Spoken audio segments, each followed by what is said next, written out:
Councilmember Groves, Yes. Mayor DeVore, Yes. Councilmember Salzweedl, Yes. Councilmember Yankovic, Yes. Councilmember Chambers. Yes. All right, board and commission report, Cliff. The HDC met was very short. One of the owners of the new theater showed up and basically had some questions, procedural and that type of, just seeking information, and we're waiting to hear whether our grant was granted, and I couldn't pry it out of the city manager. Jim. My meeting is this week at Low Line Power. We'll be meeting out at the Energy Center on June 9th, I believe, is this Thursday. Mark, mine is next week. We have some old friends coming back to planning commission to ask for new things. So I'm interested in waiting. I've got nothing until All right, next week. I don't either. Fire authority is not till Thursday also. The 9th, page 2, Mike, city manager's report. Yes, a couple items. River Valley Cannabis, over the last couple months, they've been working on resubmitting their odor mitigation plan. They've been giving me weekly updates since, I would say, the end of February.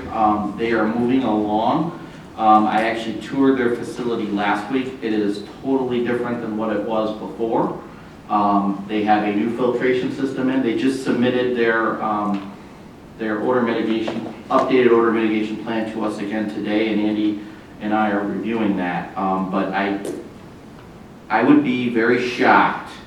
I walked through the facility. I'd be very shocked if there's odors again. I'd be very shocked.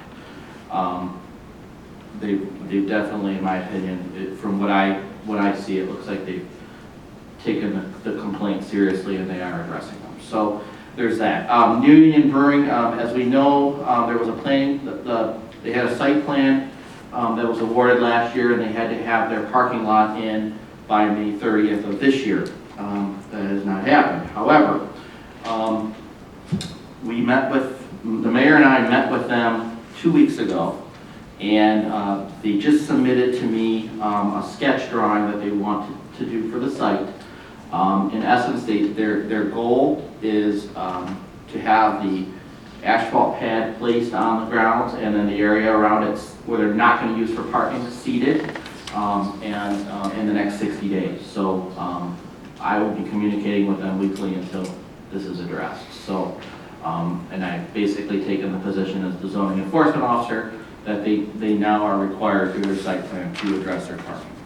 So, and from what I gathered so far, the meeting we met with them 2 weeks ago, I thought it was very positive, and seems like they recognize that the city's not going to allow that anymore. So there's that. Police department. As you all know, Scott Van Solkema resigned last week. Our plan was we had offered a part-time officer the full-time position. That officer chose not to take the position, and it's creating an issue for us. We're probably going to have to go outside to hire a police officer. The other issue we're having is our part-time officers. We used to have a part-time staff of about 10 to 12 officers. However, what we're seeing now is a lot of the part-time officers we have, there's a few of them that probably won't be doing it much longer. There's a couple that, they may land full-time jobs elsewhere. But we're down to about 5 full-time officers, part-time officers right now, and it's really becoming a staffing issue. We've had to pull Sergeant Warren out of the Detective Bureau for patrol. Chief Hurst has been doing a number of 12-hour shifts. Matter of fact, he's going to work this weekend, or later this week, 2 nights. We're starting to see more overtime coming out of the full-time officers than we've seen probably in a very long time.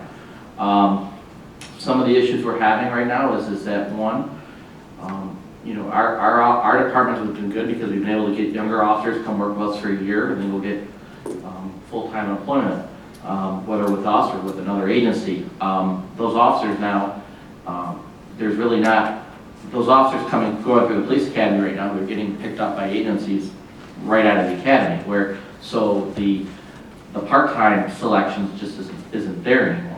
The other issue you're seeing is that, we're not the only agency that's having staffing issues. For example, Kent County Sheriff's Office, 50% of their road patrol has less than 3 years of experience right now. And I believe they have around 200 deputies, so that's on the road patrol end. So that's a big number. The other issue is that we've been able in the past to get officers who've retired from larger agencies and want to keep their certification active.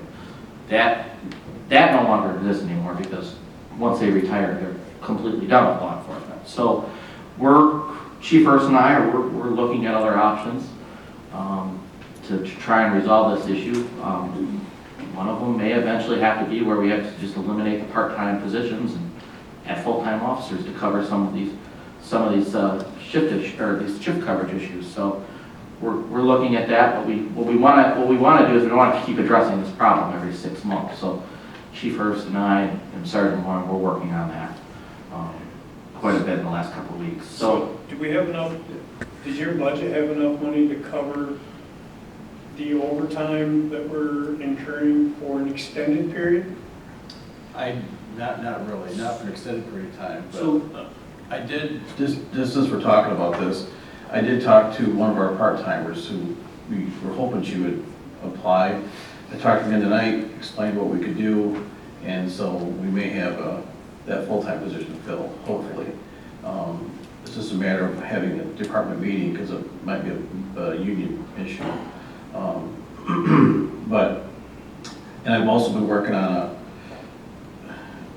plan where for a year, we'd have a couple of permanent part-time officers where they would just they would be in the schedule, and they would plug the holes where we get them, where guys are off on vacation or training or something. And then maybe next year look at bringing somebody else full-time then we would just have maybe 1 or 2 part-timers on call that we would, in a last-ditch effort to fill the schedule. But, yeah, right now the climate with law enforcement is nobody wants to be a cop, and when they're done being a cop, they are done. So, it's just a sign of the times. Hopefully it changes. Because before we'd have stacks of resumes, people would climb in through our windows and want a job, and we had to turn them away. Now we have nobody. Nobody's applying. We've been advertised for a full-time position.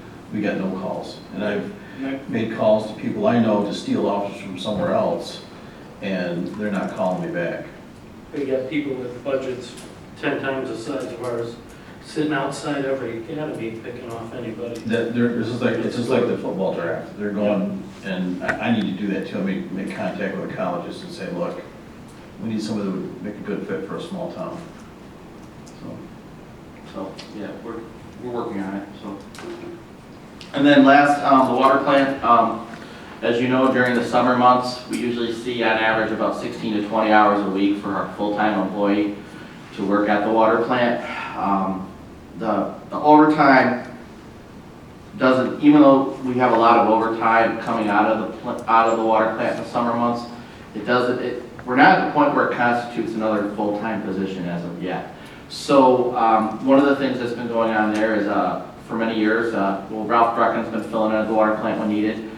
We now have Cody Soika and David Enbody. They can work at the plant, but for the summer months, we've brought in Carson Van Veelen. Carson was actually interning with us. He's an engineer at the University of Michigan, engineering student at the University of Michigan. So he's gonna fill in some of those holes on a part-time basis for us during the summer month. He's gonna be working off Brian's license. So we're trying to not beat up our full-time staff as much during the summer months. So hopefully with Carson and with a couple of the newer employees getting at least their F4 licenses is allowing us to alleviate some of those issues at the plant. So that's all I have. All right. Nothing in appointments, council comments, Cliff? I was gonna say nice things about Jeff Phillips, but he's gone, so. two things about Pride that I'm proud of is, number one, I was on the trash detail, as I mentioned earlier. And You did a great job. we, I watched you every well, morning. near the end of the evening, Nicole was encouraging the crowd to pick up a couple pieces of trash before they left, and believe it or not, they did it. So it made our efforts a lot better near the end. And another thing, I tagged you on this post, but longtime friend of Julie and I's lives with his husband in East Grand Rapids, and he came out to Lowell Pride, and he posted that he's been to many Pride events, he's co-chaired a couple of them, and he said ours was the best he'd ever been to. So, For the first point, I would like to say, it's nice when people listen to me. yeah, Try that more often. take it when you can get it. If you have trash, I'll take it. That's it. Jim? I was fortunate enough to be down there, and the first time I attended it, last year I was out of town, so I had a great time. One thing we do need to do, Mike, is I'm glad I was down there, I knew where the key was to the bathroom. Eventually that'll get put on that timer, but there's, things need to be done. Lack of toiletries were in there, so I mean, we were able to contact DPW. They were able to come down and take care of that issue. But if I wasn't there, I'm not sure who they would have known how to contact or who that list is. So if there's a list we can get to groups that maybe aren't with the chamber or the city that know all that stuff is, it would help them move forward. So next time they know. We need the little keys to get into the cabinets themselves, right? That is correct, Yeah. which were on the other side of the wall. But again, I mean, at least you could have put them on the sink and they would have had paper towel and stuff like that. So that's it. All right, Yeah. Mr. Chambers. I would like to thank the crew out to the cemetery. Memorial Day, that morning, they were over there mowing and making sure it looked correct. There was an issue with the flag. The governor ordered it to be at half-mast. We made sure that it was at the top of the pole for this event because they deserved it. And it was a great event. A good turnout, and kudos to those guys, Dan. You're up. Yes, I do. have Oh, she's something to got say. notes. I do, I wrote it. First and foremost, I want to thank all of you for being present on Saturday. It is an organization that is near and dear to my heart. So now I'll read because I will cry if I don't. This Saturday, June 4th, 2022, my life changed. As a volunteer for Lowell Pride events, specifically serving the Kids Zone, I am privy to some of the most intimate, genuine, sincere love I'll ever witness. I do not serve Lowell Pride because I am on council. I serve Lowell Pride to support the LGBTQIA+ community. Serving on council has allowed me this space and time to voice my comments from a seat not many women have held. I am typically quiet and introvert by nature and observer. I speak when I have something of substance to say. Above, I mentioned my life changed this weekend, and it did. Not in one huge way, but in small, tiny moments that collectively changed my heart. I've always been an ally, but when a teenager asks you for a hug because you feel safe, or when a mother wears a rainbow to support her child knowing her family disapproves, or when a teen tells you they're alive because of Lowell Pride, or when you see a father enjoying his first Pride as a proud gay man, or when a mother thanks you for showing up because their son often feels alone, or when you see children dancing, twirling ribbons, dressed in every color, the way you serve as an ally changes. It goes from a silent yet unmistakable support to a mama bear roar. You lose hesitations, you grow proud. Lowell Pride was a resounding success this year, as it was last year, but do you know what it did? It saved lives. So whether you're an ally or not, whether you understand the LGBTQIA+ community or not, know this: lives were saved, joy was provided, spirits were lifted. This is what being a human is about. We need not to understand someone else's joy, we just need to respect it. I'd like to offer a gigantic congratulations to Lowell Pride, its board members, the countless volunteers, the vendors, the performers, the sponsors, and most importantly, a a gigantic thank you to the humans who trusted us to provide a safe and secure space to be themselves as they floated along our beautiful Riverwalk, supporting our businesses, lifting our town with love. On Saturday, I was reminded in an overwhelming way that Lowell is the place to be. Not because we are perfect or without conflict, not because we don't make mistakes, we do, not because we are done learning, we are not, but because growth is happening here. Hearts are expanding here. It's been my only wish for Lowell, to expand our capacity to respect one another, and Saturday proved that we're getting there. Good job. I don't like, always gotta go last. Top nothing that ever happened. What you got? There, I got, thank you, Nicole, and all your board members, and to see an event with so many people still have, I swear that it was a volunteer per patron, and when you can get that many people to volunteer for something, it means you're doing the right thing. And it was happy, and it was welcoming, and it was safe, and it was, I consider myself an ally, and then I go to events like that and realize I can and I want and I should do so much more than I do.